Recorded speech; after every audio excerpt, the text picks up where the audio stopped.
Okay, let's get started.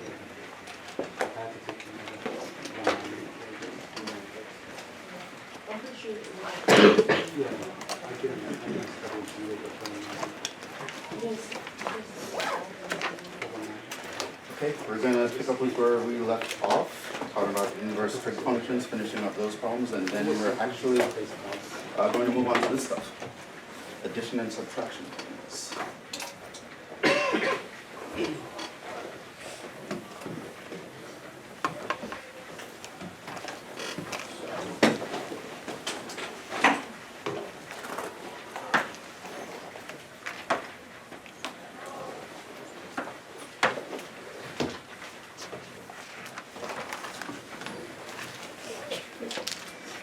So, not going to fully review, so this is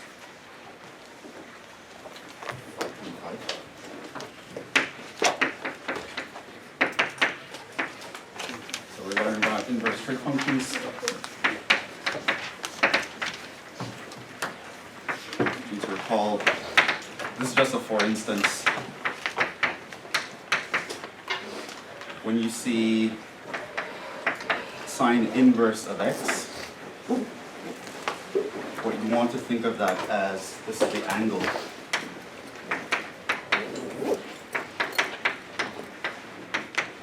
That you plug into sine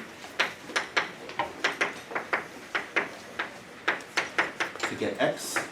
There is a caveat. When it comes to the sine inverse function, it's and the cosine inverse and the tangent inverse, what we're talking about. So here's where this star actually comes in. It's talking about the ranges, right? Meaning the possible outputs that you can have.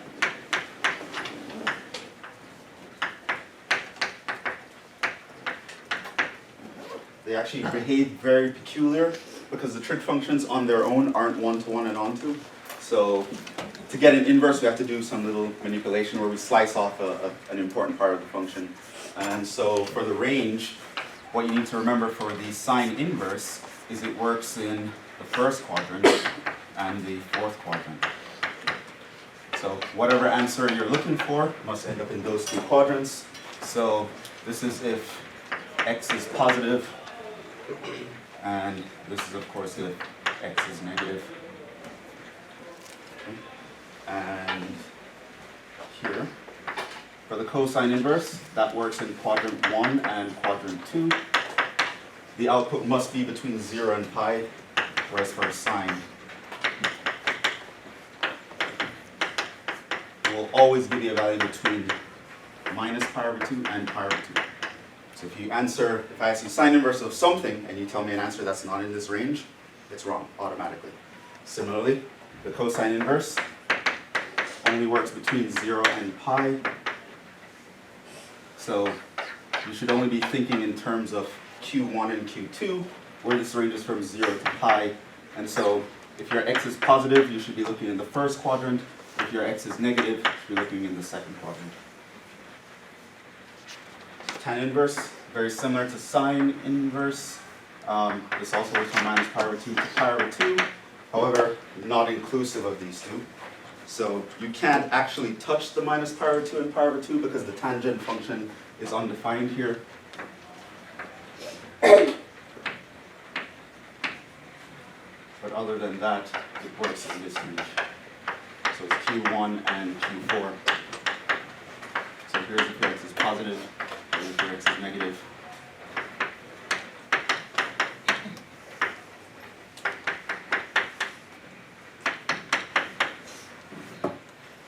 So that's just where they live. The graphs you don't really need to know, even though I introduced them last time. You'll need to know them for Calc 1 and 2. Probably 3 and 4 as well, depending on how your professor deals with things. But where their outputs live, you should know that, because that's going to be important from now to the end of your mathematical career. And these are where the outputs actually live. Now, as I recall, the first thing we kind of want to do is to first remember that table that I gave you guys that told you about the special angles 30, 45 degrees, and 60. or pi over 6, pi over 4, pi over 3. And then, once you figure out how things behave in the first quadrant, you can find the reference angle for that in the other quadrants if you need the negative answer. Right? And of course, all students take calculus. It's going to be important. That kind of falls right in line with that. So last time we did some examples. Let's finish those off before moving to the next topic.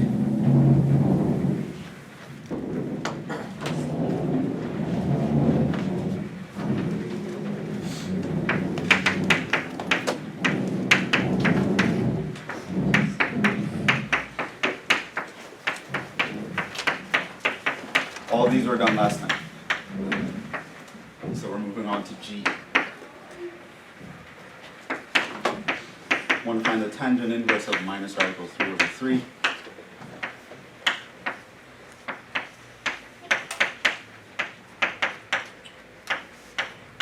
It's a 5.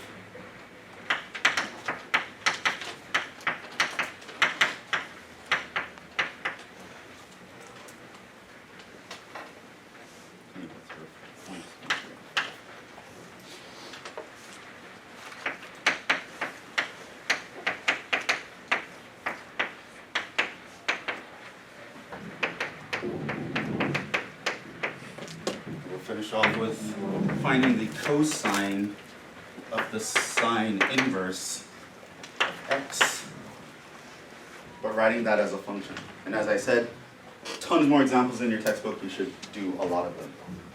Something you have to get used to.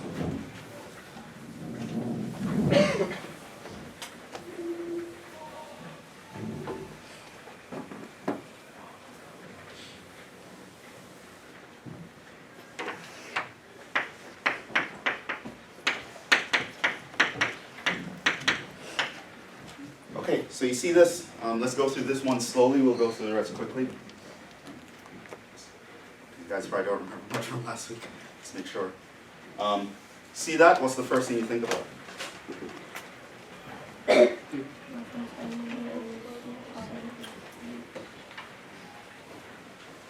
So now you want to think, what is theta so that tangent of theta gives you a positive, right? First figure out the reference angle, right? Which means you need to figure out the first quadrant. You can then manipulate it after that. What would that be, right? Notice another way to write this is 1 over radical 3. That might be easier for you to think about. Where does that show up? So in quadrant 1, our theta value would be what? Look in the table. Where does the sine have a 1 on the numerator and the cosine have a radical 3? Pi over 6. Right? And again, because it's 1, 2, 3, 3, 2, 1, in the pi over 6 column, you have 1 over 2 for the sine, you have a radical 3 over 2 for the cosine. If you divide those, that gives you tangent. You'd actually end up with 1 over radical 3, right? So, I'm not going to do the entire table, but at pi over 6, your sine gave you 1/2, your cosine gave you radical 3 over 2. Of course, your tangent is just a division of these. So it's 1/2 divided by radical 3 over 2, so that's 1 over radical 3. So pi over 6 is the guy that we're looking at. But that's the guy in the first quadrant. Notice here that we have a negative sign. So that negative sign means we're looking in Q4. We want the reference angle in Q4. So figure out what happens in Q1 first. That one's easy because you have all the data memorized for Q1. Once you have everything figured out for Q1, it's just a matter of reference angles, and all students take calculus. So I know there are people who like memorizing the entire unit circle all the way around. If that's you, power to you, do it. It's fine, I have no problem. I hate memorizing, so I try to get away with memorizing as little as possible. I memorize the first quadrant, and those two concepts help me deal with everything else. So, what is the reference angle for pi over 6 in the fourth quadrant?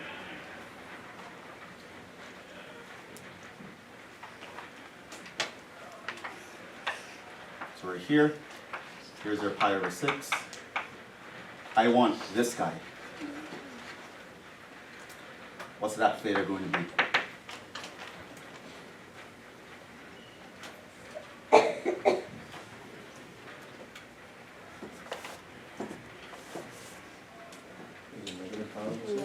Negative pi over 6.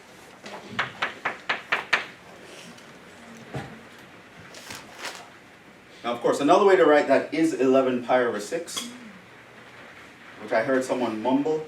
Why is that not technically correct here? It's supposed to be in between. Right, because we know that the tangent inverse is strictly between pi over 2 and minus pi over 2. 11 pi over 6 is bigger than this, so you're not in the range. So if you have 11 pi over 6, technically you'd have to subtract 2 pi to get back in this window. It's very important, the window that you're in, right? That's why I graphed those graphs, right? The inverse trigs, they work in very special areas. Because we literally had to slice off the trig function and ignore an infinite part of it to get it to work, so it only works in special quadrants. And so, yes? I didn't get 1 over radical 3. I'm just get that.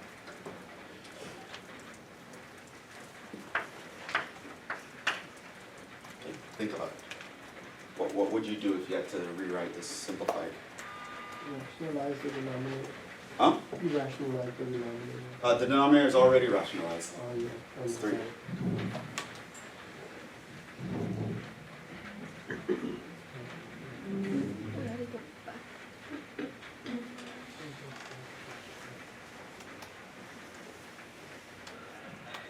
How did I go from this to that? Using the sine and cosine. No, she's not. She's talking about, I was here, and then I wrote it's equal to this. How did I make this jump here?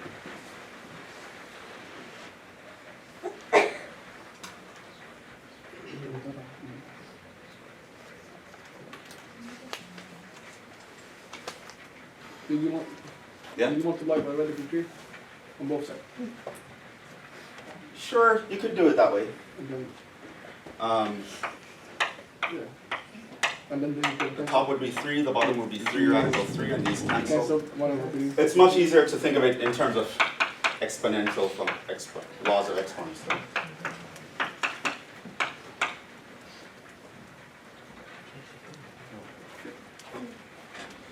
These are all things that you guys should be spotting. See me simplify something like that? It means I either factored things and cancel them, or I use the laws of exponents. Ultimately, all of this thinking kind of happens in the background. Maybe you can actually sketch this as a part of your work to show what you were thinking. But ultimately from this we can say that this guy is minus pi over 6.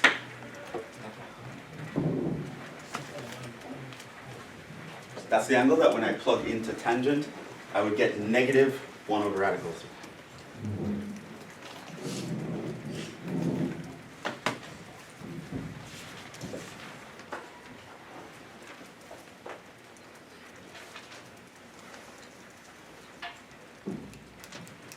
So that's the answer.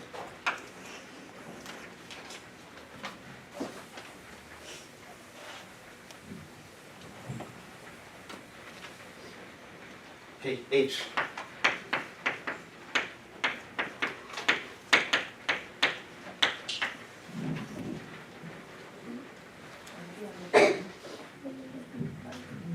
Huh? No.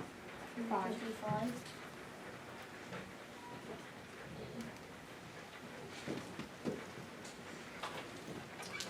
It would just be 5.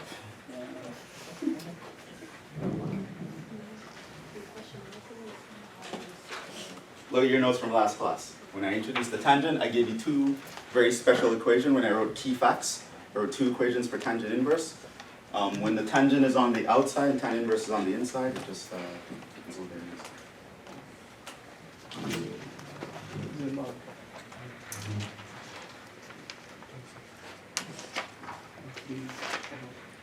What about this one?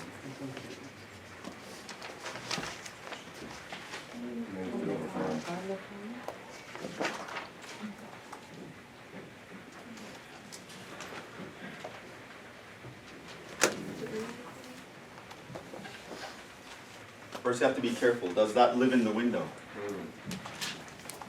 Is it not the same thing? Oh, okay. It's almost the same thing. The reason why tangent works, it's nicer than the other ones, is because the tangent, the domain is like everywhere. You couldn't cancel the sine and sine. Technically you could cancel, but you actually do want to think about reference angles here. That's one that can catch you here. Should it just be 3/5?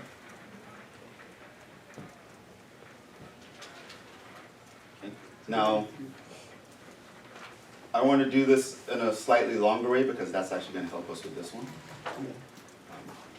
The sine inverse and cosine inverse, they're very fickle. So let's actually, so for I, how you tend to want to think about these when you have the sine inverse or the cosine inverse and you're trying to plug those into the sine. Because the sine inverse is going to have a very restricted output here. So first, look at this.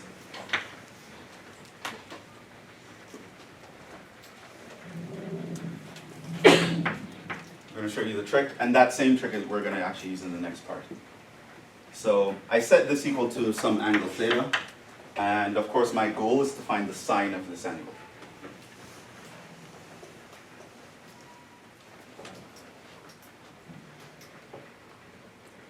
So this would be,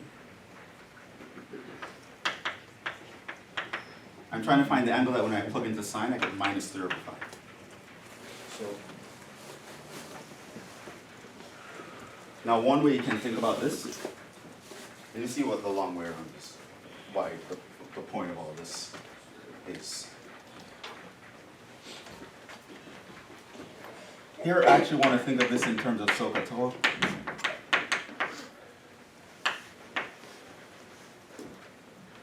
So the 3/5 means what?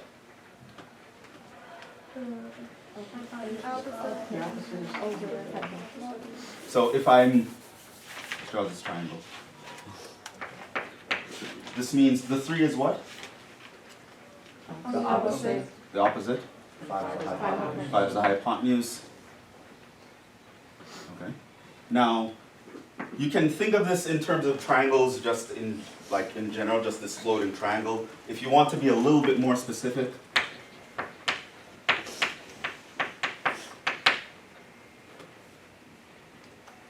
of course, there's a negative sign here. So what you can think of it as is that this triangle is actually living in this quadrant, because that's where the sine inverse would work. So you can imagine that the triangle is upside down like that. That's your theta. And here, this is 3, and there, this is 5.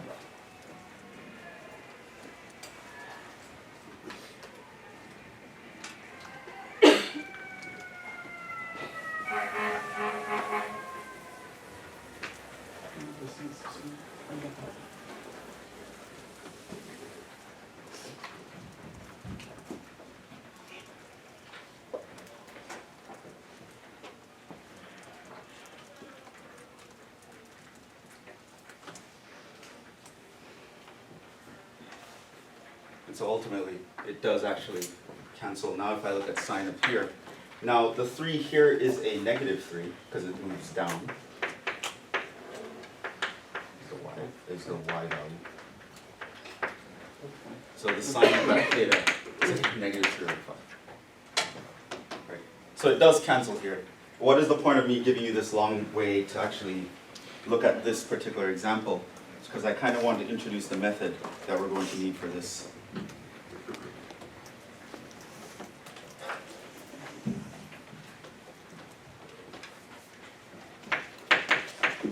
So here's something that you need to know how to simplify.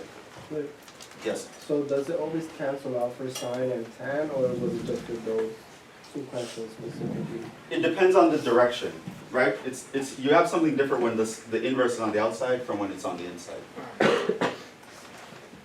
So when the inverse... And I gave you the 2 equations. I told you when the inside angle is a certain value, which one would work. So you have to be careful. The tan inverse is a little bit more forgiving because it works everywhere, but sine and cosine you have to be very careful.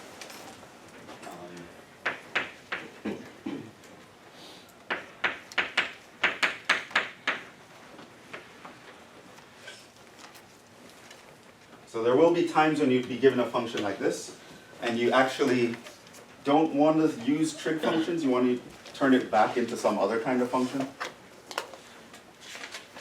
A lot of times converting things to trig functions can make them very convenient to work out, but sometimes the trig makes it complicated, you want to convert back. So if you want to actually rewrite without trig functions,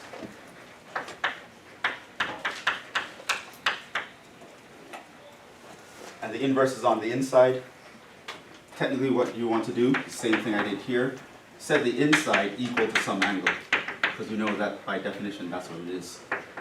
This means that the sine of that theta is going to be x.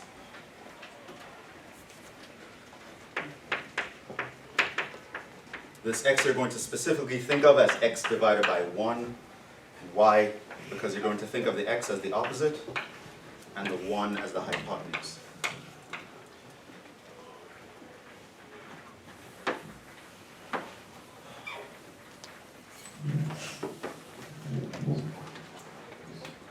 With that, you can ultimately get a triangle where the x is the opposite, the 1 is the hypotenuse. How would you figure out this length here? Come again? Pythagorean theorem. Pythagorean theorem tells us what?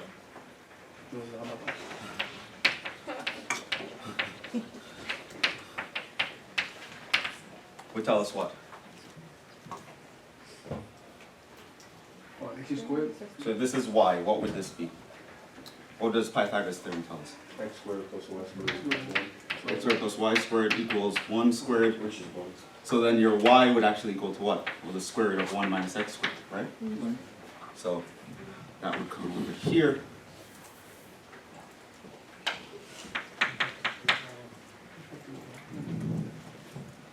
So ultimately we can start here, and we can actually draw a picture that describes what this function is doing. And now, I can talk about the cosine of this function.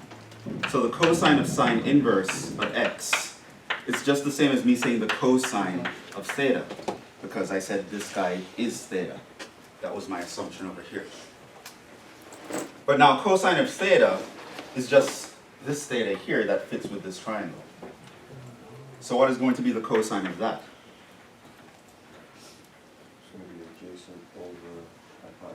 It's going to be the adjacent over the hypotenuse. So in other words,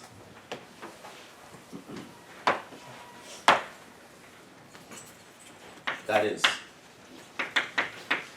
this function here, cosine of sine inverse of x, is the same as the function the square root of 1 minus x squared. Right? Now, sure, there'll be problems in pre-calc where I just ask you to compute this with no context, but the upshot is, in the future, there will be times when working with the trig function will be more convenient, or sometimes working without it will be more convenient. There are times when you're going to have this, you want to switch it to that to do something. There are other times when you're going to have this, and you want to switch it to that to do something, right? To be able to jump back and forth between the trig functions using SOHCAHTOA is a very important skill to know. And I mean, you have one part of one problem on a final that has you use this knowledge without any context, but that's ultimately where it's going. It allows us to simplify things and use things as they're convenient.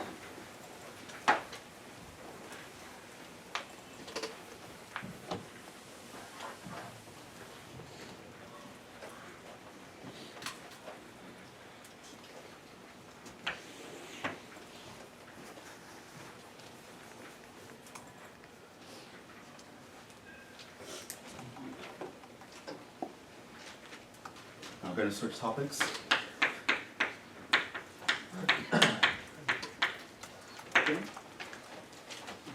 Like I said, you want to practice a lot more examples like this. The first time you see it, again, we're putting a lot of ideas together, and it's not really something where you can write out all the steps of what you're thinking. So some of you might be confused, and that's completely normal. You will continue to be confused until you do like 20 examples. This is just one of those things.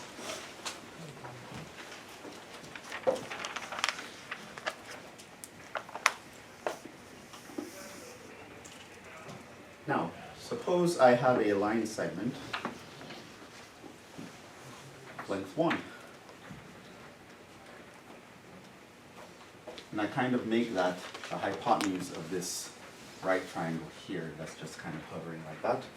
And suppose I call this angle here A.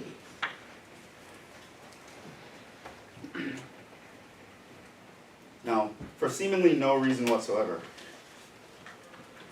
let me construct some. Usually they'll do this on like a pair of axes and they'll have circles all over the place, but I think all that diagramming is just going to make things confusing. I'm going to complete this with a rectangle. Say that this is a part here, I'm going to extend these, and so I can draw a rectangle that encapsulates this right triangle. And then suppose now I call this angle B.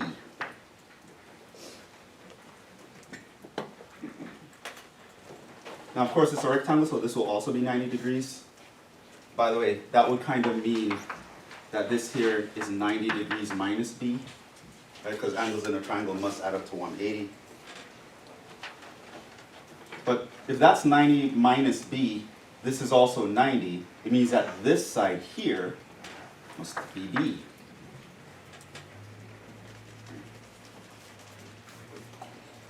Because B plus 90 minus B add up to 180.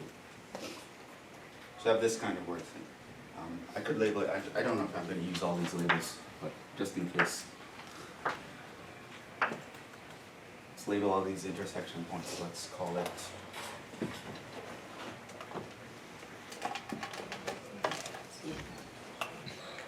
V, W, X, Y.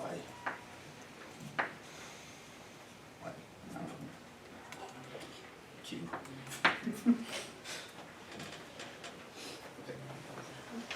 So I have this diagram here. Some of you may, where is he going with this? I want you to notice here that the length of this green line would be actually the same as the length of that.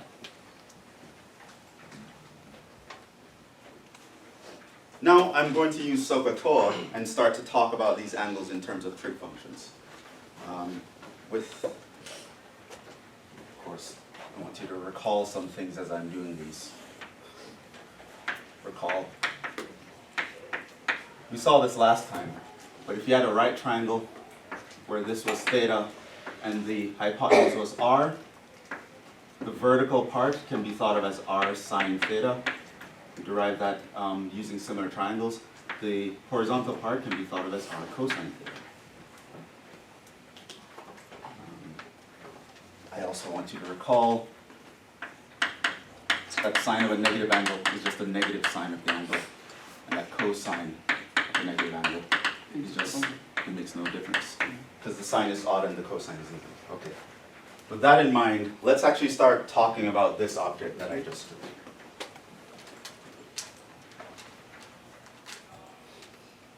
Let's actually fill in the side lengths here. Okay. Now using this idea, I'm going to fill in all the side lengths, right? Now this here is 1, that's like my r.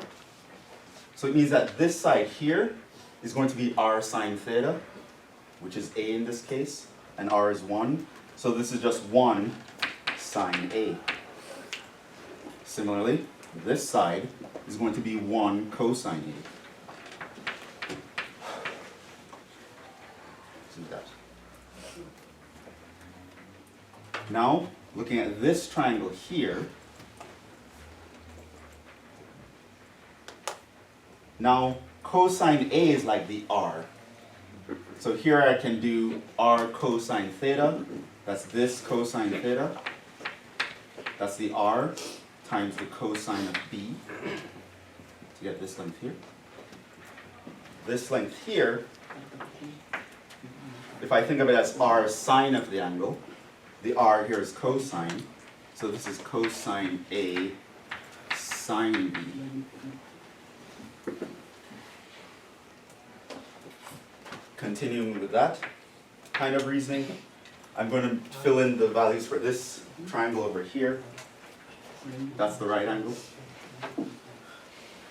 This side here is going to be r cosine b, but the r in this case is sine a. So this is r cosine b. This side over here, well, that's going to be r sine b, but the r is sine a. So it's r sine b.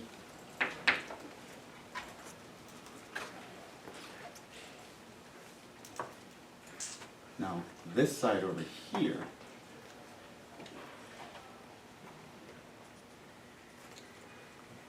if you look at this, you know the whole length here is cosine A, cosine B. You know this part here is sine A, sine B. So if I were to subtract, if I take this, subtract that, I'd be left over with this.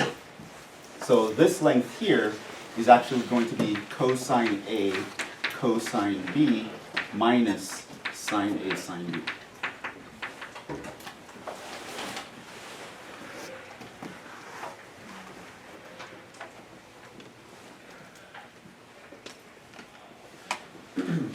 Now, let's look at what this length is. To figure out this length, I'm actually going to use this green line because they're the same length.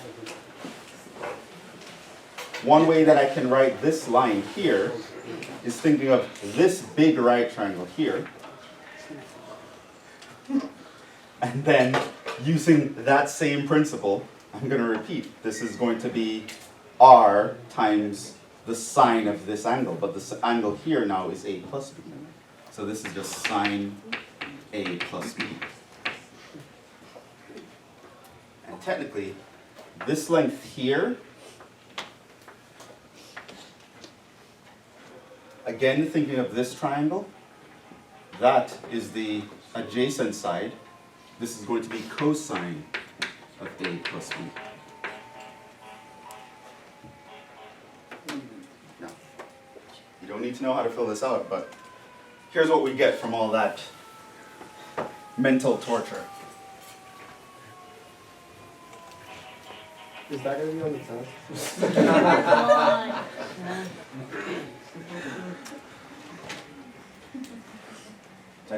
on.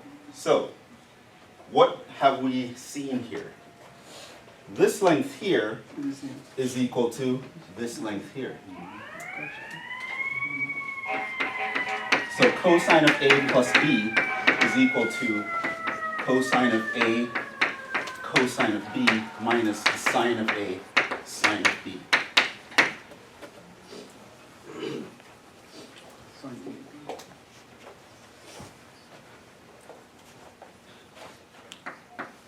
By the way,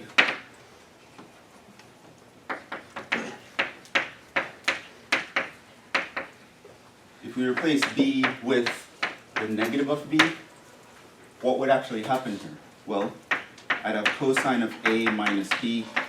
That would be cosine of a cosine of minus b minus sine of a sine of minus b. Cosine of a negative angle doesn't make a difference. So this just becomes cosine of A, cosine of B. Sine of the negative of an angle is the negative of the sine of the angle, so that's going to turn this into a plus. By that equation.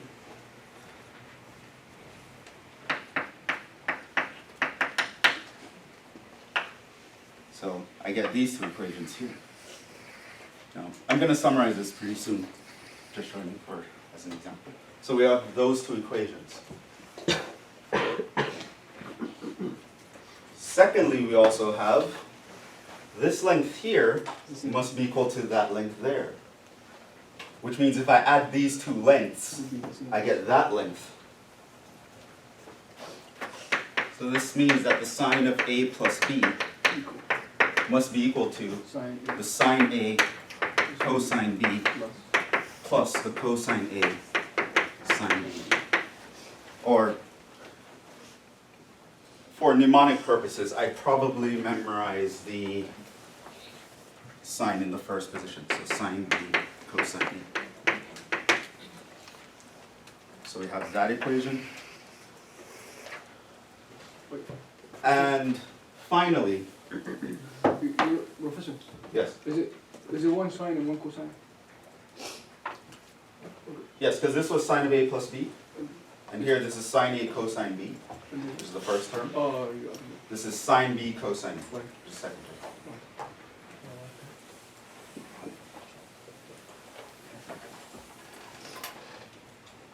Now,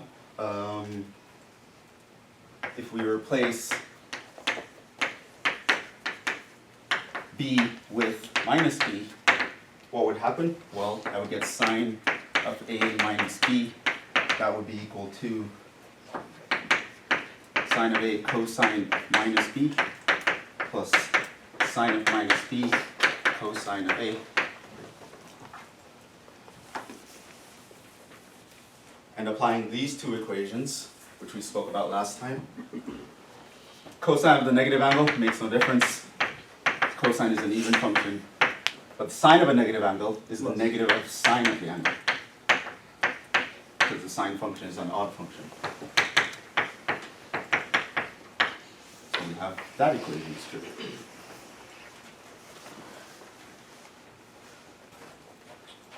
Also,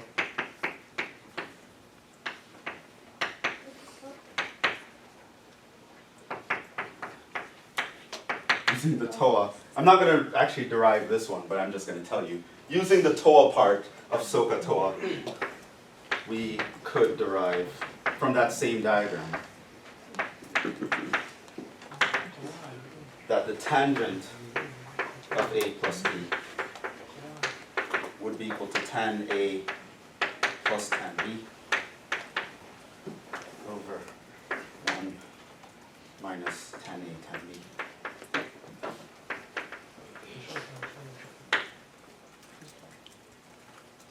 That's another one. And of course, the tangent is also an odd function, so if I replace this with minus b, I would get a minus here and a plus here.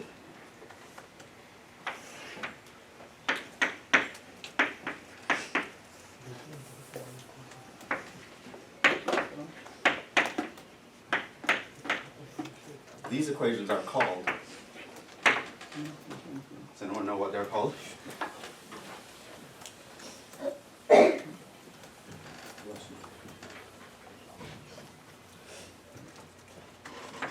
They're called the addition and subtraction formulas.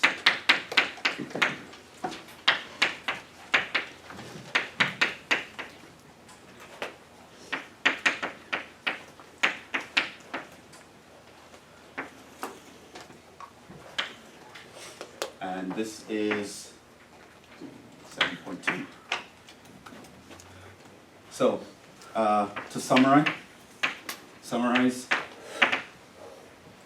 here's what you need to know. Sine of A plus B is equal to sine A cosine B plus sine B cosine A. And if I change the middle sign, this sign changes in the same way accordingly. Cosine of A plus B is equal to the cosine of A cosine of B minus the sine of A sine of B. And if I change the sign here, that sign actually changes in the opposite way. So the plus goes with the minus would go with the plus, right? Notice that the plus and the minus switch. It's always the opposite, right? So there's a plus here, there's a minus out there. And this you have to do.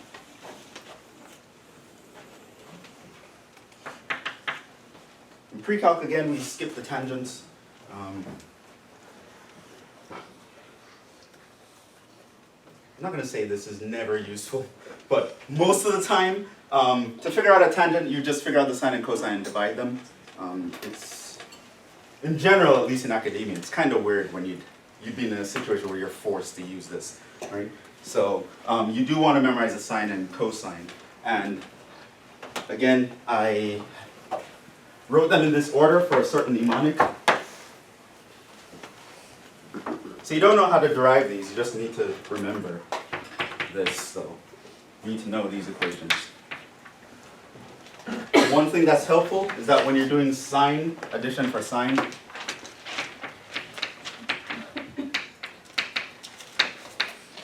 you want to think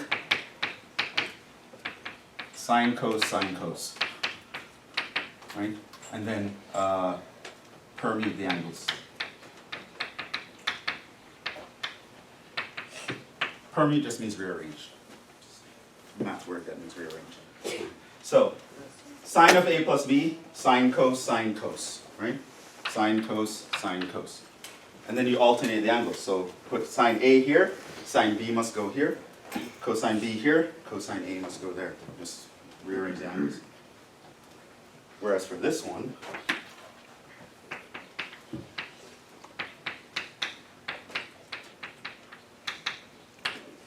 you would use, you think cos, cos, sine, sine.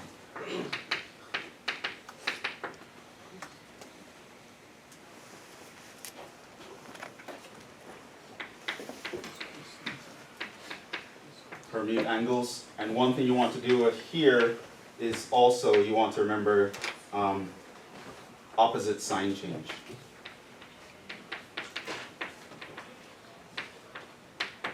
So if there's a plus on this side, you should have a minus on this side. If there's a minus on this side, you should have a plus on this side. So these are called the addition and subtraction formulas, right?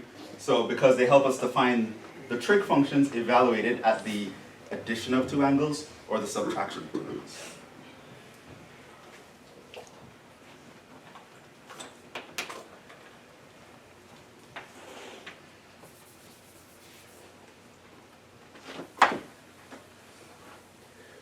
Here's also a neat little trick.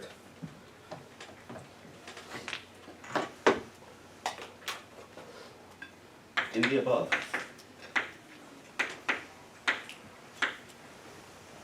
suppose the angles that you're adding are the same, right?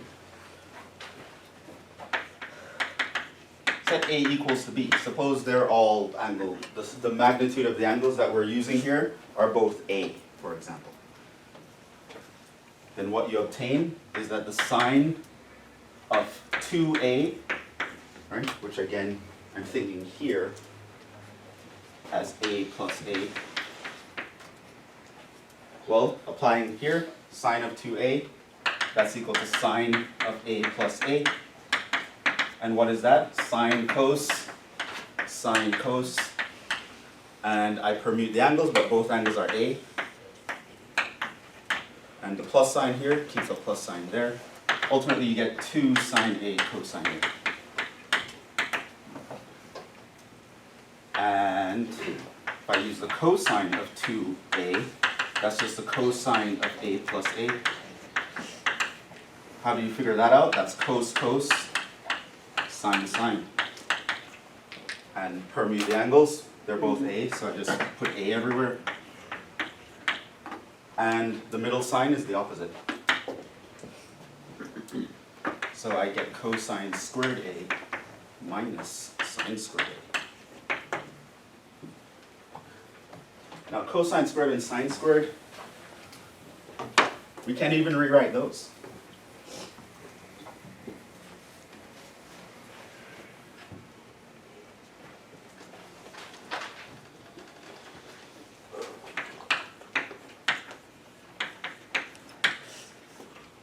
By what we call the Pythagorean Identities.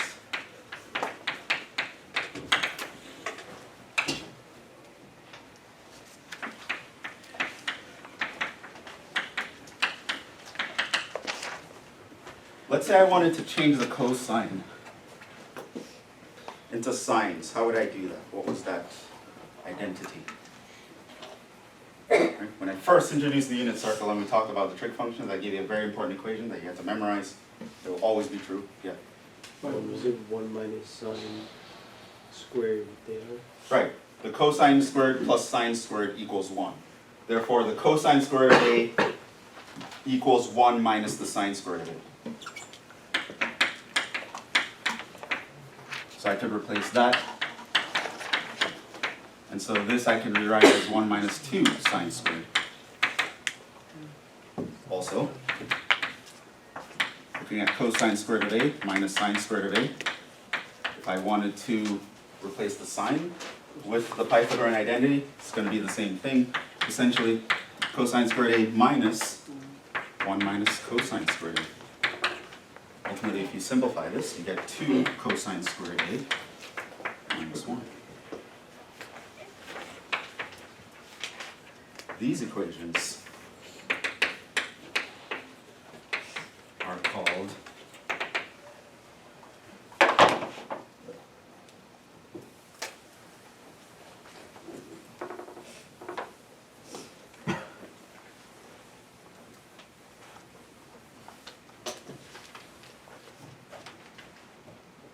because math people are very creative when it comes to naming things. The double angle formulas, because we're looking at double the angles.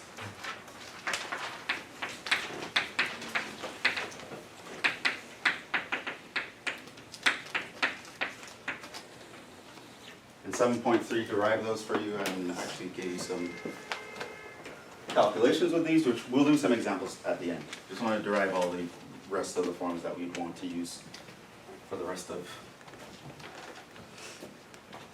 the class. So that just says, if you have the sine of 2 times an angle, okay, you can't factor the 2 out. Remember that doesn't actually exist. You have sine of 2 times an angle. That is just 2 times the sine of the angle times the cosine of the angle. It's called the double angle formula for sine. For the cosine, to get cosine of double an angle, there are 3 ways you can think about this. Cosine squared minus sine squared. You can also think about this as 2 cosine squared minus 1. You can also think of this as 1 minus 2 sine squared. There are times when one of these might be more convenient than the other. You can memorize this one and then derive those 2 using this, or you can just memorize all 3. Again, I hate memorizing, but personally I think this is worth just memorizing all 3, but you don't have to. But you do have to remember them.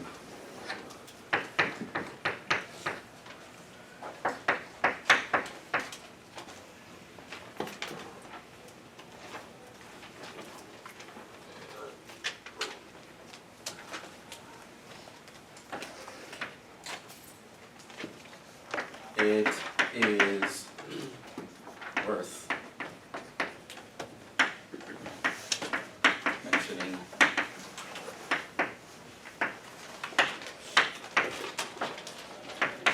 these are often thought of.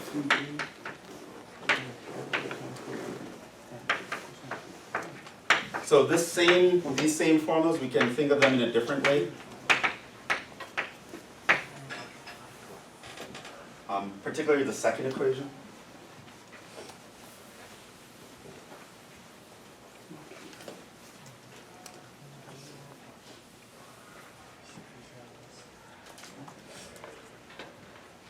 So notice here, if I look at cosine of 2a as this guy, I can solve for the cosine squared. So I can get that cosine squared of a would be add 1 to this guy and then divide by 2. 1 plus cosine 2a all over 2.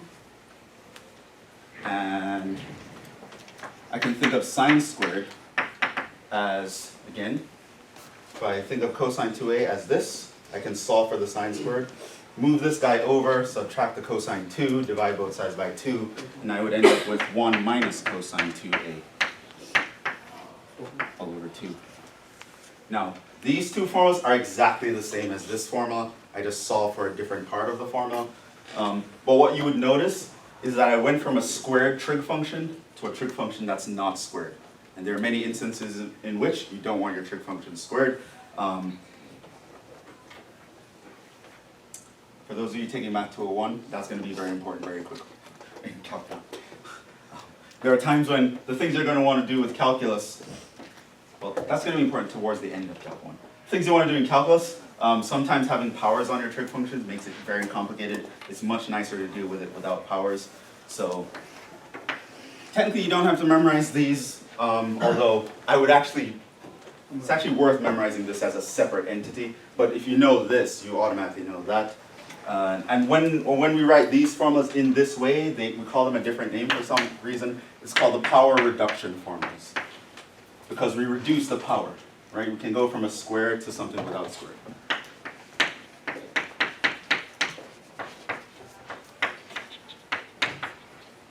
But they're really just the double angle formula for cosine. Another thing that's essentially the same formula, but there's another way we like to think about it.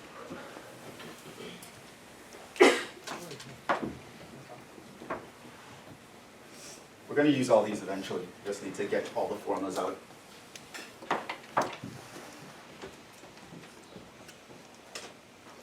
Now, recall also,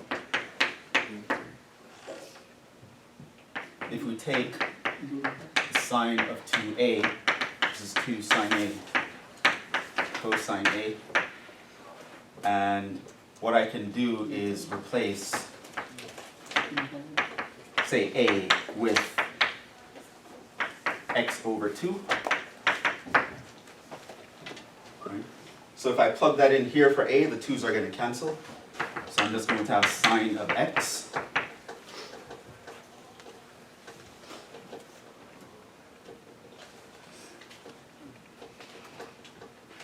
equal to sine x over 2 cosine x over 2.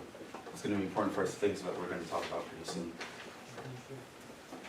And if I start with the cosine of 2a,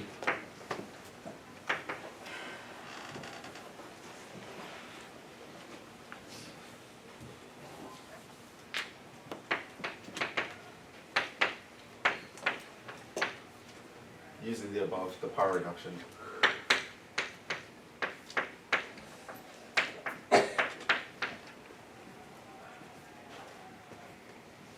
Replacing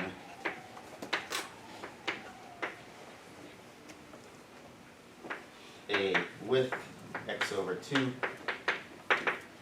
Ultimately, we get now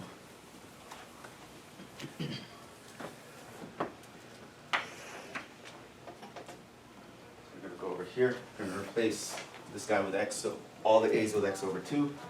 Ultimately, I would get cosine squared of x is equal to 1 plus cosine of x all over 2.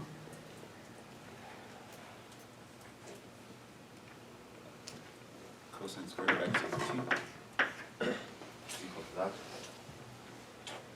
Which means I can actually take the square root of both sides.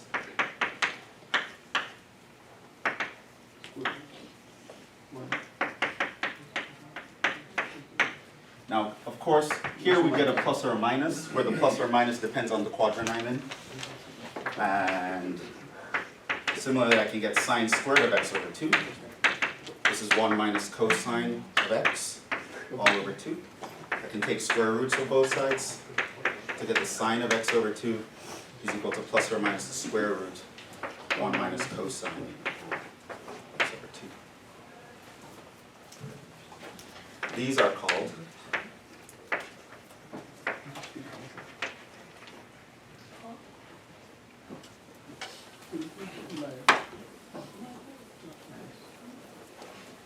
I'm going to copy them down again. The half angle formulas.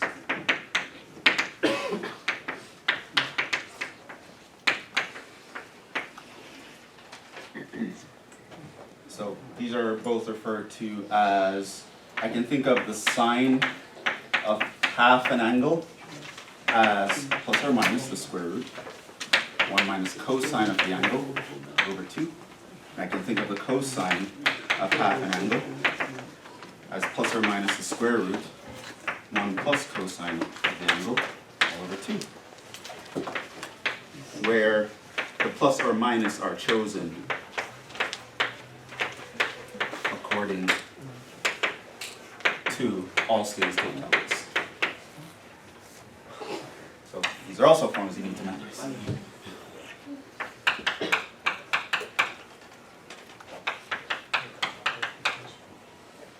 So you need to know the half angle formulas, the double angle formulas, and the addition and subtraction formulas.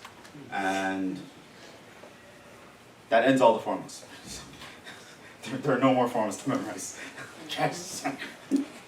Well, that was a lot, but take an hour, memorize them, do whatever mnemonic you want, just memorize them. If you're that kind of person, you could just memorize the addition formulas and you could derive all of these in the way that I derived them. Do that for a while, you'll eventually remember it, but it's worth memorizing these just as they are, as separate entities, even though technically they're all connected, they're all one set of formulas. Got that all from that weird diagram that I sketched over here.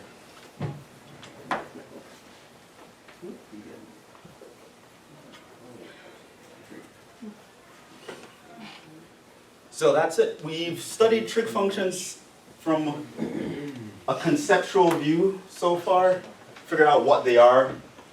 They're just a way to track the points around a unit circle, which surprisingly is super convenient in some contexts. And we derived all these formulas and SOHCAHTOA and also say calculus and all that stuff. Now we're kind of going to pivot to more algebraic uses. So pretty much all the formulas that I give you up to now, we're going to use them to find trig identities and solve equations and do all sorts of that stuff. All the things that we could do with like polynomials, or I could solve an equation, or I could solve an inequality, or I could do this, or I could do that. We want to do them with trig functions, right? These forms are going to help us because our trig functions don't behave like polynomials, they behave differently. So we have to know all the rules that these guys work with so that when we go on to like solving an equation or doing some other algebraic manipulation, the kind of calculations that we want to do with numbers and formulas all the time, we know how to do them here. So, that being said, and for us, again, memorizing the tangent version of the formulas aren't going to be super important, but they may be in future classes. At the very least, the tangent and tangent inverse you should know. Right? You can get away with a lot if you don't know anything about secant, cosecant, and cotangent, other than the Pythagorean identities, believe it or not. But sine, cosine, and tangent, and their inverses you should know very well, even though in this class we're only really going to test you on sine and cosine for the most part. Let's look at some examples.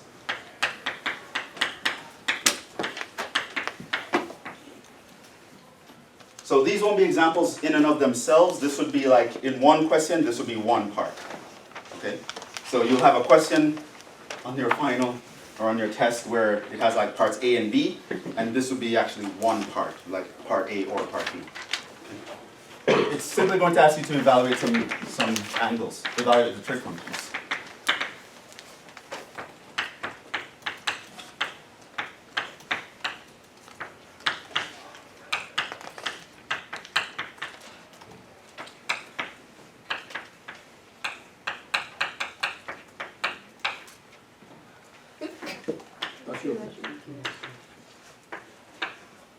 And you should be seeing the challenge at the right away. Notice that the angles here I'm talking about, they aren't special trig angles, and even if I look at the reference angle for them, those aren't special trig angles, right? So that's kind of weird.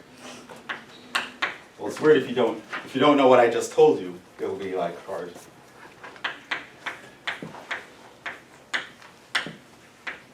$67.5. Okay, you should be able to figure that out. More examples.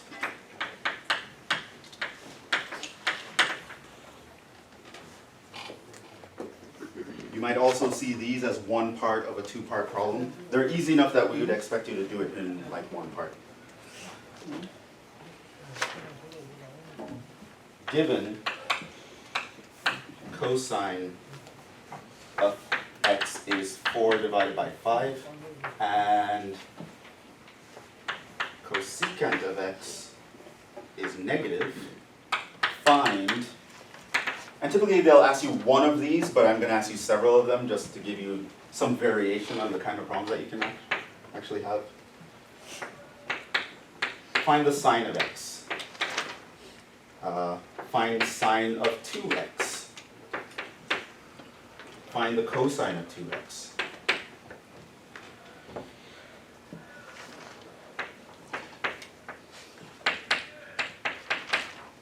Find the sine of x over 2. Find the cosine of x over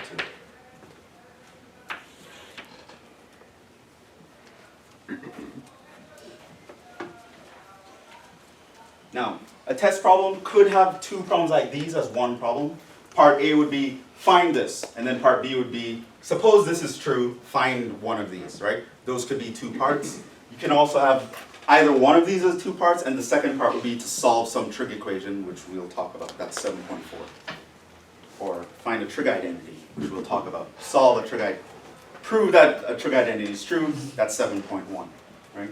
So you can get both of these together in one problem, or you can get one of these and a problem from 7.4 or 7.1. Very typical. So let's actually just get through all of these. Let's call this 1 and 2.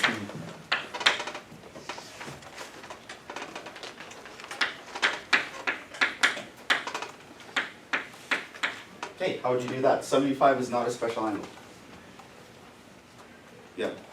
Would you break up the 75 to 30 and then 45 and then use the... Right. The goal is, again, you know that table that I have memorized. Those are the only things you'd be required to memorize. And so if you have the trig functions evaluated somewhere else, you want to either think of that thing as a reference angle, or maybe you want to break it up in some way to have the special angles show up. So for example, 75, as he said, can be interpreted as 30 plus 45.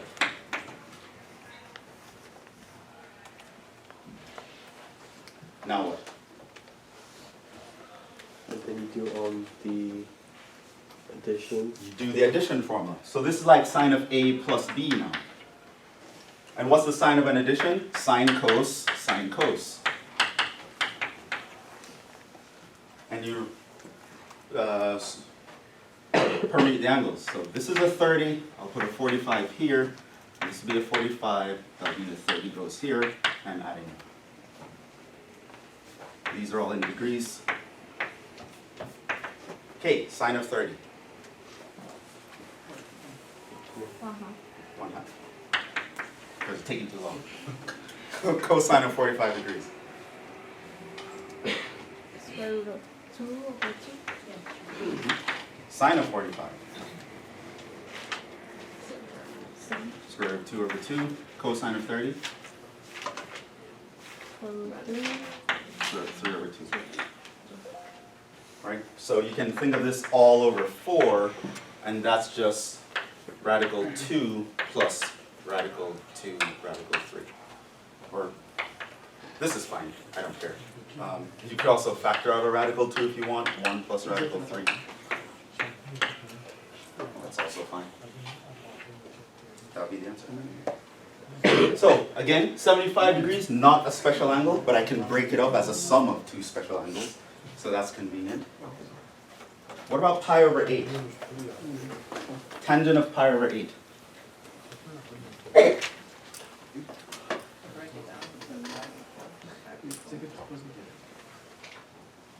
Pi over 4 plus pi over 4 is actually pi over 2.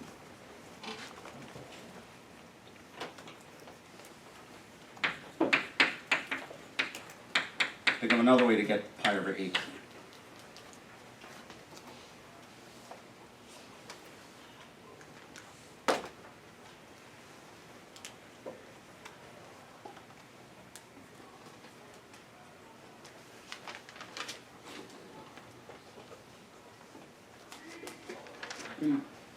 Pi over 4 and pi over 4.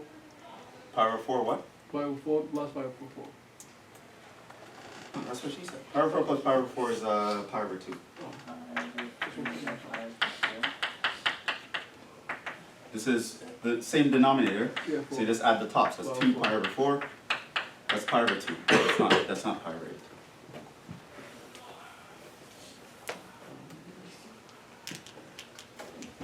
Another way to get special angles in here.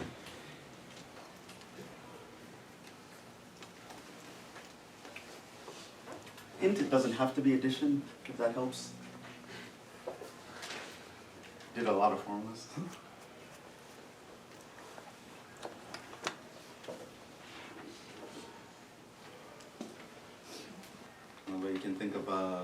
8.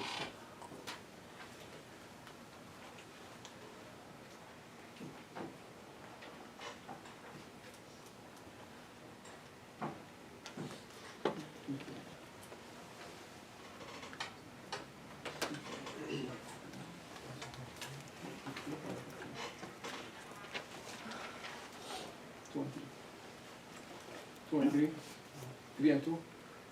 3 and 2, what do you mean? Y over 3 and y over 2. Multiplication. Pi over 3 and pi over 2, the LCD of that is 6. So the denominator would be 6. No. It wouldn't be 8.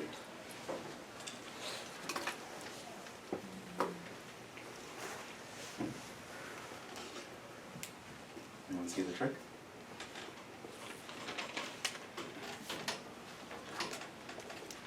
Did you see it? You don't see it?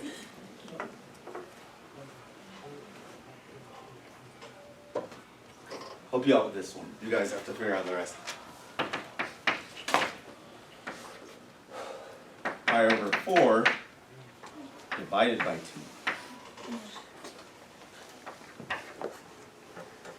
That gives you pi over 8.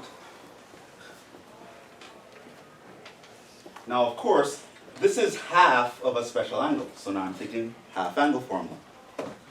Now, do we know the half angle formula for tangent? Technically, I didn't tell you, so think of the sine and the cosine.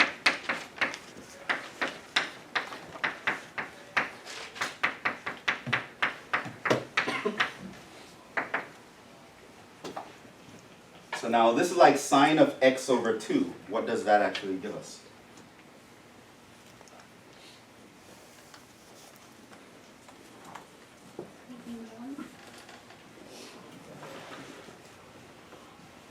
It would be 1. How? Sine of x over 2.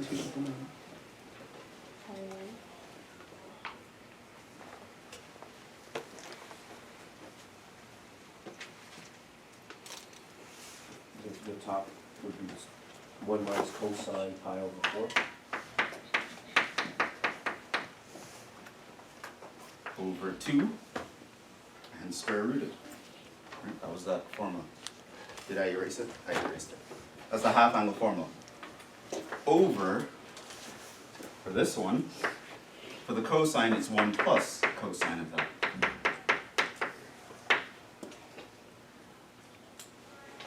Now, these would have positive signs. S-I-G-N. Why?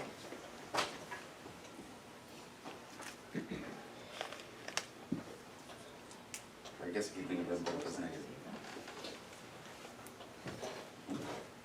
How are the signs chosen? Yeah? Is it because the pi rate is positive or no? The fact that it's positive isn't the giveaway here. But yes, you should be looking at the pi rate. What can you tell me about pi rate? This is in, The first quadrant? it's in Q1, which means all my trig functions are positive. So these guys are getting positive signs here, right? So, now, once I apply the half angle formula, these guys I know by heart. What is the cosine of pi over 4?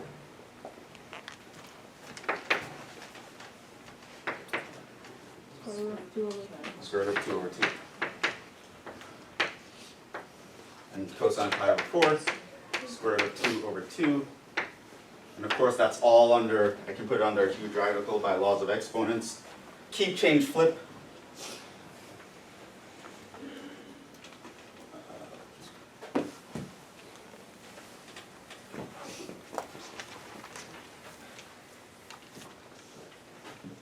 So B continued. So you have the square root of 1 minus radical 2 over 2 divided by 1 plus radical 2 over 2. Can simplify this by multiplying by 2 over 2. So this is 2 minus radical 2 over 2 plus radical 2. And that's your answer.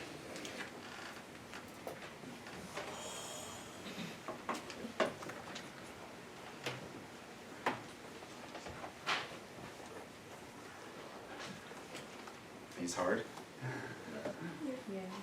It's because you haven't memorized the formulas. You need to memorize those. Very important. because you have to be able to use them in manipulations. It's kind of like when we had like equations, you know how to spot, oh, that's a difference of squares, or oh, I can factor this with the AC method. That kind of thing, the same thing is going to happen here, except a lot of students, they're less familiar with trig functions, so it's kind of hard for you to see it. But if you really memorize the formulas and again do a ton of examples, you'll start to see it easier and easier and easier. There will be a hill to go over though, because trig functions are usually not dealt with a lot or not dealt with properly.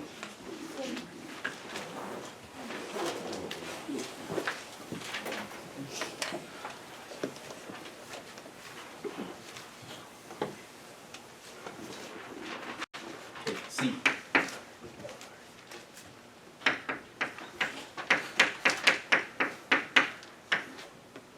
Pi over 12.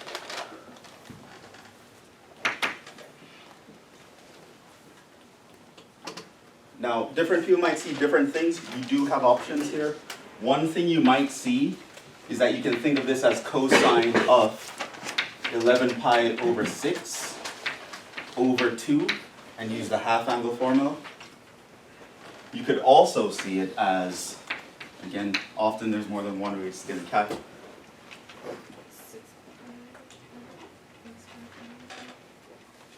Come again? 6 pi over 12 plus 5 pi over 12. 6 plus 5 pi over 12? Yeah, but how would you deal with the 5 pi over 12?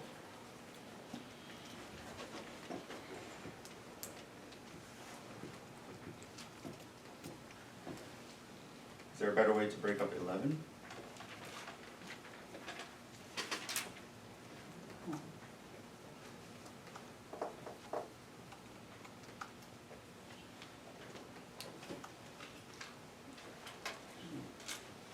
You could do something like, and again, there are multiple things. Again, as I'm saying, it's very important that you memorize the formulas, you learn all those rules that we've been doing in the past few classes. It's going to take a while to absorb them. So if you're feeling a little bit overwhelmed, it's completely normal. It will continue unless you actually do what I say and actually hammer these into your head. So, for example, I could do something like this.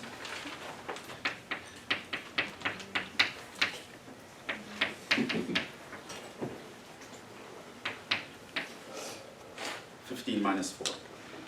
Right? So I could do 6 and 5, but that 5 pi over 12 is kind of weird. However, if I split it with 15 and 4, what would this guy reduce to?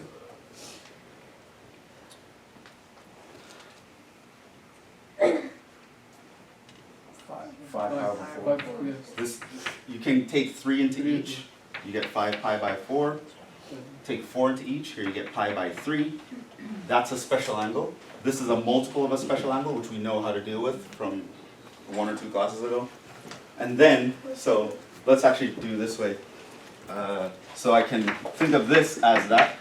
So whenever you have an angle that's not a special angle, you need to figure out a way to get the special angles to show up. You might do this by splitting something as a sum. You might also do it by writing it as something over 2, if that's convenient, and using the half angle formula. Here we can use the addition formula for cosine. That is cos, cos, sine, sine. And the middle sign is the opposite. So here I would have 5 pi over 4. Here I would have pi over 3. Here I would have 5 pi over 4. Here I would have pi over 3. Reference angle here is pi over 4. 5 pi over 4 is in the third quadrant, right?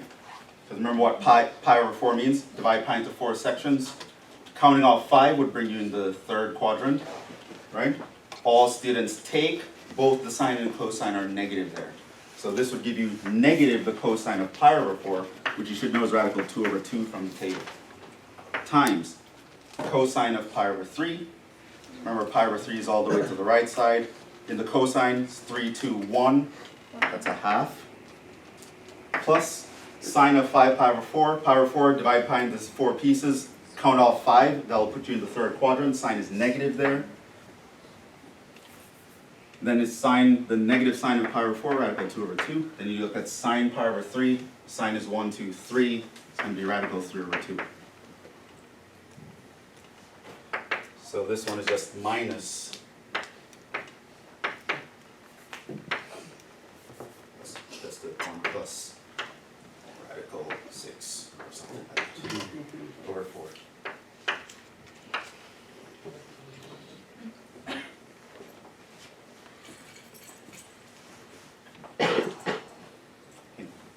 Of course, you can appreciate every single step here, there are several things going through my head. At any given time, I have the table in my mind, I have all students take calculus in my mind, and I have all those equations that I just asked you to memorize in my mind. You have to be holding these in your mind at all times. If it helps you, copy down the formulas somewhere else. When you get the test, you can just do a brain dump, some people like that. So you just have it, you can always refer to it, just keep flipping back and forth. Because you have to have all these ideas in your mind at the same time. Because at any given step, you don't know what idea you would have to use to get to the next part.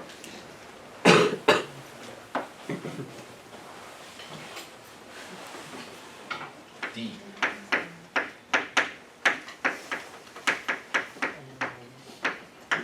Okay, how would we do this one?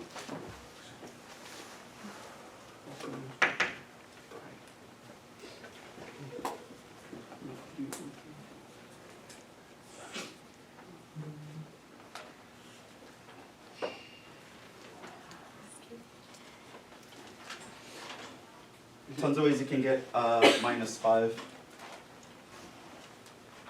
Think of one that's very convenient. Again, there's several right answers here.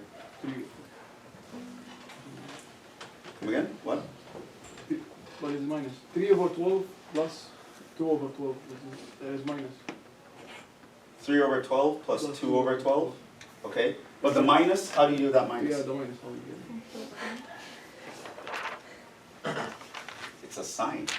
Oh, Move it to the move it to front. that side. Right, we have that other rule. Right. Again, something you should have in your head. I can take the minus sign out. But Then I can think of this as what you said. 3 plus 2. Alright, see, Edward's getting it. and then it's gonna be pi over 4, And then that can simplify pi over 4, to pi by 4, and then pi over 6. pi by 6. Those are special angles. Right. Now I'm thinking of the table. Right. Well, first I think the addition formula, of course, with a negative sign. Sine cos, sine cos. Going to permute the angles, so put a pi over 4 here, pi over 6 would go here, pi over 6 goes here, pi over 4 goes here, and the sign stays the same. Now I think the table, and I can actually plug in values for each of these.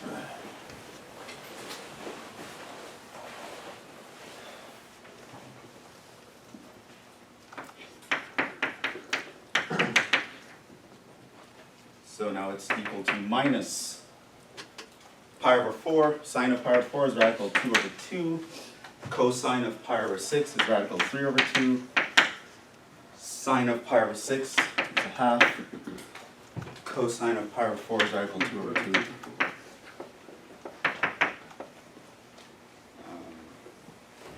Yeah, so at this point, so that's just radical 6 over 4, and it's radical 2 over 4.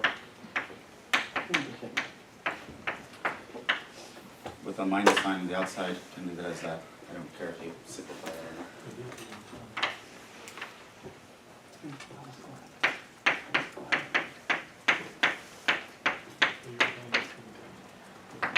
How do you do that one?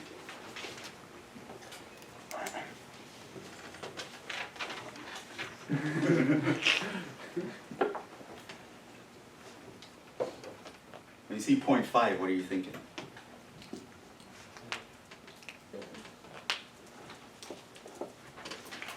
How do you normally translate 0.5 in your head? A half. So I'm thinking there's a half somewhere. There's a division by 2 happening. What do I actually divide by 2 to get 67.5?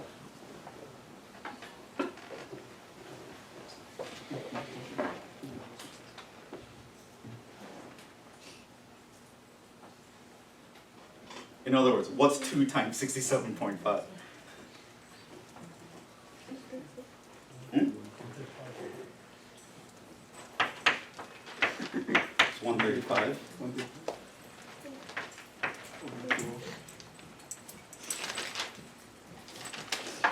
And now I can do the half angle formula for this.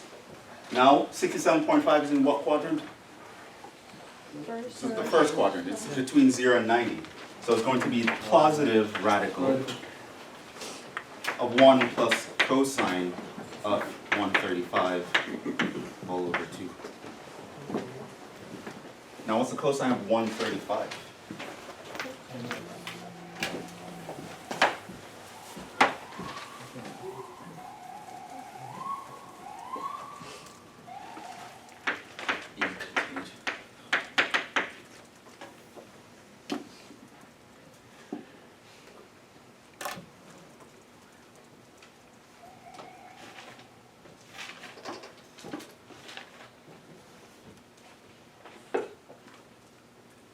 Couple ways you can do this. You can actually break that up into a sum and use an addition formula inside here, which you're cringing at the thought probably. I am too. Another way you can think about this is, it's harder to think in degrees than it's radians. It's much easier. You know, students tend to think the opposite because they're not used to it. But 135 would bring you where? Somewhere over here. So all students, so the cosine here will give you a negative value, but what negative value specifically? Well, look at the reference angle. If this is 135, what is this? 45. So the it's just going, so the cosine of 135 is just the negative cosine of 45. 1 minus cosine of 45. Because I know about reference angles. And so, and I know now what cosine of 45 is, radical 2 over 2. Or I can multiply this by 2 over 2, and I would get 2 minus radical 2 all over 4. I'm taking the square root of that. I don't care, that's fine. If you're doing this in your textbook, they'll probably distribute the radical over both, and the answer in the back of the textbook would probably look something like this. But either way. No plus or minus? You don't have to write the plus or minus? Oh no, it's definitely plus because this. Oh, 'cause you're It's right. in Q1. In the first. Right, you look in the original, it's Q1. So you know the answer is definitely positive. Was that right?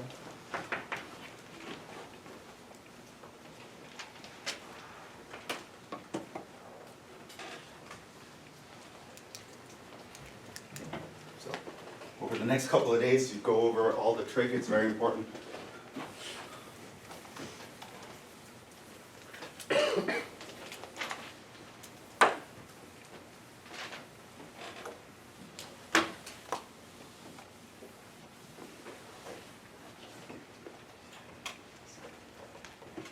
Like nothing I told you is wasted. It really builds on itself.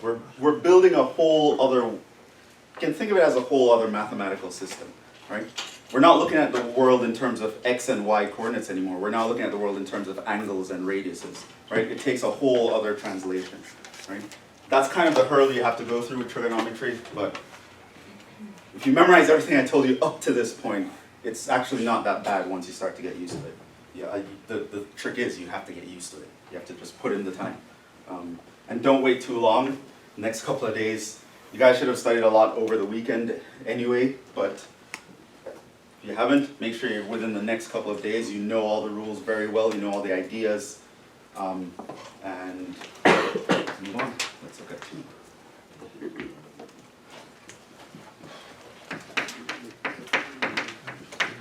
So cosine x equals 4 over 5, and cosecant is negative.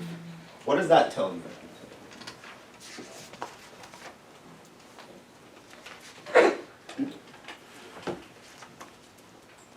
Why did they tell you that part?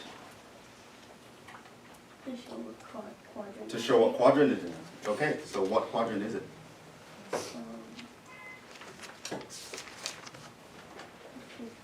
Second quadrant. Third. Third quadrant, Q3. Right? So whenever you see something like this, they tell you the value of a trig angle and they tell you something else.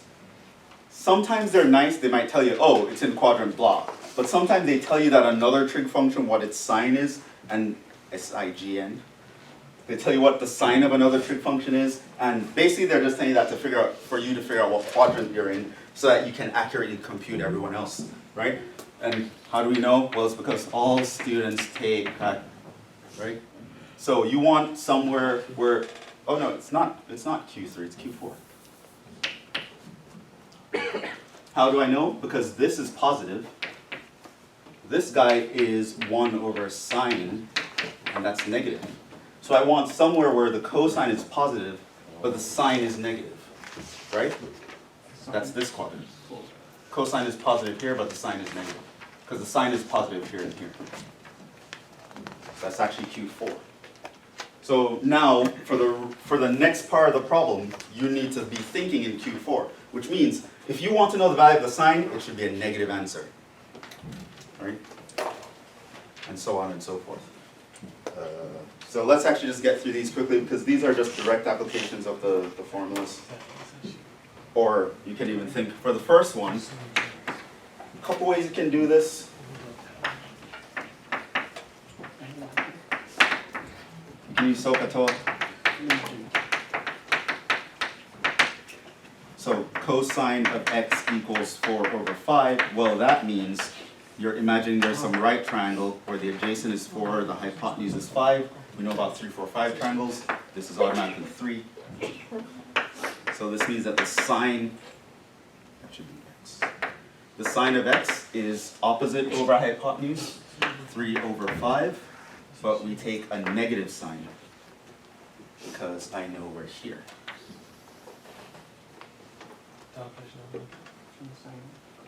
There's another way you could have thought about this.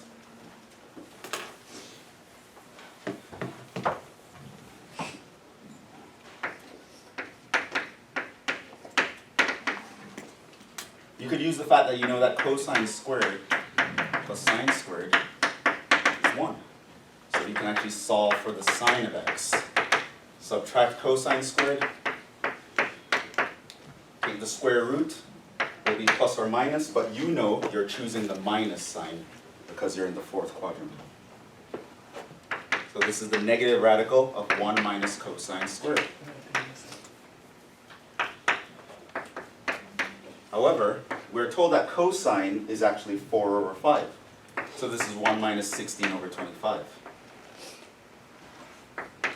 This is 25 over 25 minus 16 over 25. That's 9 over 25. And in the radical, 3 over 5. so that's radical 9 over radical 25. 3 over 5. You're going to get 3 over 5. Another way you can think about it.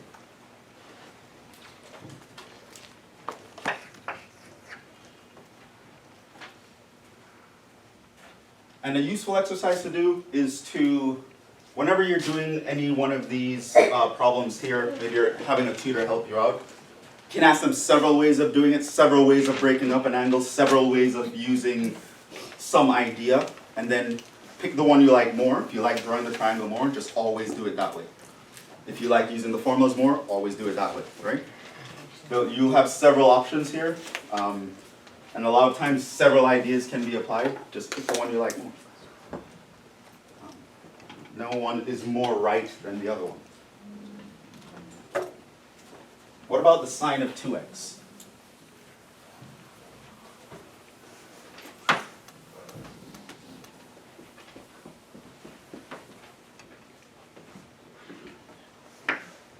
Was that the next one? B. Sine of 2x. Well, we have a formula for that. That's 2 sine x cosine x. Just double add the formula. We found this just now. That's minus 3 over 5. This was given as 4 over 5. So that's just minus that. C.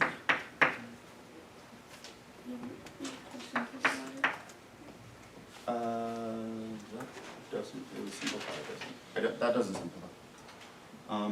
Cosine of 2x Now, had they given me this problem as written, I would use the version of the formula that has cosine alone in it, right? Because let's say I didn't know what the sine is, I'm not going to go through the trouble of finding the sine. There's a version of this formula that only has the cosine. So I would pick that version, right? So you have three options for this guy. Pick the most useful one. I know the value of cosine right away, and if I happen to not know the value of sine, I can get to the answer here a lot faster. So that's just 4/5 squared minus 1. So that's 32/25 minus 1. And 1 is 25/25, so that's what? 7/25.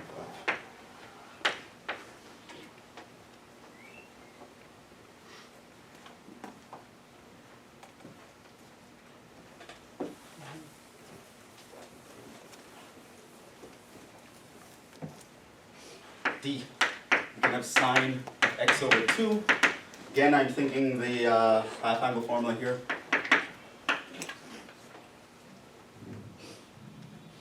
And so this would be 1 minus cosine x all over 2. I'm taking the negative because I know we're in the fourth quadrant. And the cosine here, cosine of x we were given.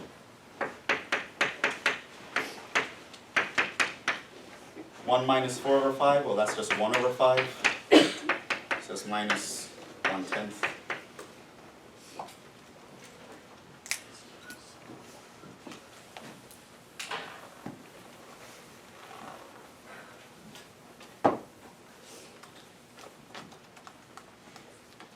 Similarly, cosine of x over 2. It's the radical. I'm taking the positive. Again, so it's 1 plus cosine x all over 2. 1 plus 4/5 over 2. It's 9/5 over 2. That's 3/radical 10.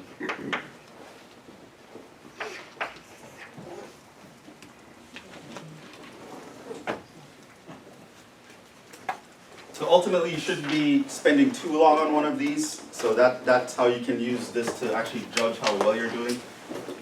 You really want to be shorter than this, but worst case scenario, you shouldn't be spending more than 3 minutes on one of these problems. Because usually you have like 2 of them in a problem, and you have on average 6 minutes per problem. So if you're taking more than 3 minutes to solve any kind of problems that we've done so far, you need to speed up. Memorize better. We'll stop there. Oh, by the way, did you guys see the online? So we're doing a take. So let me mention how that's going to work. Test 2. Because I could have rushed and finished everything today, but I decided it's just better to kind of. Because I'm like, no, their heads are going to be spinning if I just. So I decided to actually split it over 2 lectures to kind of go a little bit easy. So test 2 is a take-home. I'm not going to make it super hard because I'm going to have to grade it. So it's going to pretty much look like the test I would give in class. It's not going to be anything too crazy. So it will be something that you should be able to do in 1 hour and 40 minutes and no more after studying. I will give you 24 hours. So in the section where the test solutions, where I usually put the test solutions, so we see the section test blanks and solutions, that section. Test 2 is going to pop up on Tuesday at, what's the start of this class? 6 p.m. And you need to print it out, do it, and bring it to class Wednesday at 6 p.m. And I will collect it in class. Okay. So tomorrow at 6 p.m. So what you need to do between now and tomorrow, study up on your trig so that once this guy pops up, you can just kill the problems like that and just be done with it. And so it'll be posted tomorrow at 6. Then the next day at 6, you need to bring it to class and hand it in. So print it out, fill it in, and hand it in.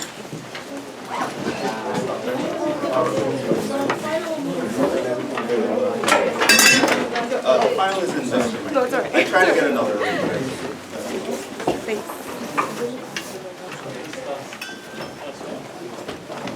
Professor? Yes.